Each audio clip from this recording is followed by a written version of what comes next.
Hello, everybody. My name is Alan Liao, and I am a student teacher. I'm a student teacher for Mrs. Hughes' class. There's a little bit about me, but tonight I am showing you part one of discrete and continuous. So I'll show you guys right here on this computer. There we go. So, I'm going to show you, well, there's two parts, and I'm going to show you the third part, the third question in the next video.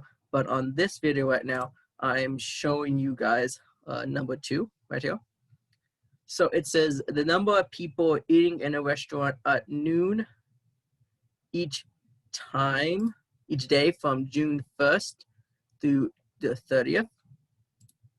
So for this one, it's basically showing you guys timeline, or not timeline, but like a graph. So we can just draw a graph like so.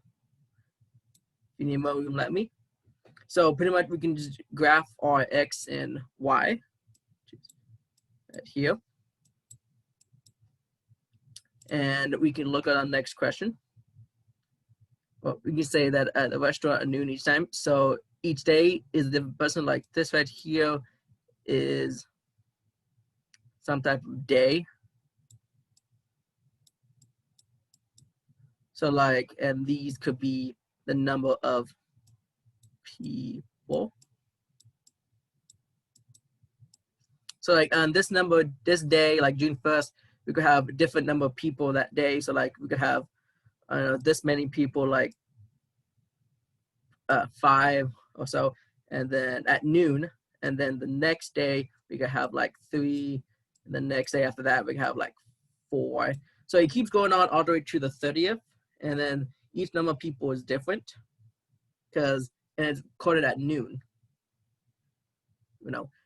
And so then we can go to our next question, which is our independent variable, which is up here. What do you think you should know about the independent and dependent variable? Is that the independent variable is independent by itself, but another way to look at that is that the X values are the independent value, and that the Y values are the dependent values. So that also means that the Y values are dependent upon what the X values are. And so then we can go from that and saying that our independent value, which I just labeled it for you, is number of days. Put it in days up here. And then the dependent value is based on people, how many people eat there, or X amount of people who eat there during that time. And then next up, we go to our function. So what a function is, it means that it's 1-to-1, or that it is like the X values doesn't repeat. So like if the X values down here on the days, if you see another X value, like say, oh, on the first day, 5 people came in at noon, and then 2 people came in at noon, that is not a function. That means the X values repeat. The Y values can repeat because they'll depend on the X. But if the X's repeat, that means it is not a function. But since our X values doesn't repeat, it is a function. I'll write that down, function. And the next question is go to discrete or continuous. For discrete, what's up? Discrete is pretty much where you see dots, like this one over here. It's just at one point. Like we can have one person at noon, or 5 people at noon at that amount of time. But like, how many people do we know after? Like, do we have how many people? 5 people come in at midnight? Of course not, because midnight at that restaurant closes. So how we can get that many people at midnight? It's closed. So discrete just means like they don't have enough data, or that it's just dots, just that one value. And continuous mean that it has every single line from this point A and this point B, everything in the middle of this line right here is collecting all the data.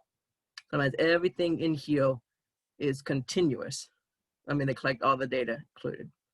So then for this question, if it's discrete or continuous, we can see right here that it is discrete because it can jump,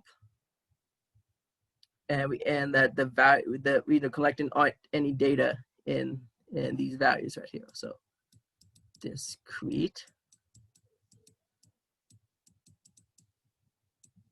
Sorry about that. And my handwriting is not good. I'm sorry about that, but you can see when I'm spelling out. And then we go down to our bottom, which is our domain. And a neat way to learn that is domain is your x value. So anything down here is your x. So we know what fits into it by putting bracket.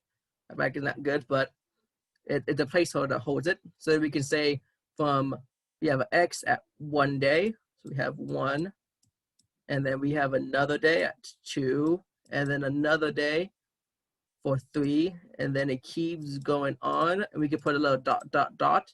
That means it's continuing, every number is counting on that, and we end on the 30th. Okay, it says right here on through 30. That goes all the way to 30, and that is your domain of where the x's start and stop at. Then for the range is your y values, that, and then it's from the bottom to the top. So everything in the middle of that. So you can say you can have 0 number of people because we don't know, but the graph, and it continues going up from 1, from 2. You can have as many people during that afternoon, from 3, 4, 5, and then you can continue onto that. And we don't know where it ends because the number keeps going on. But if it's a restaurant, we can say that it's its max capacity, so that we know that there is an end point, but we don't know what it is. But we know that's there. So, and that's how you do that question. So anything else? That's about it. So I'll see you guys in the next video. Bye.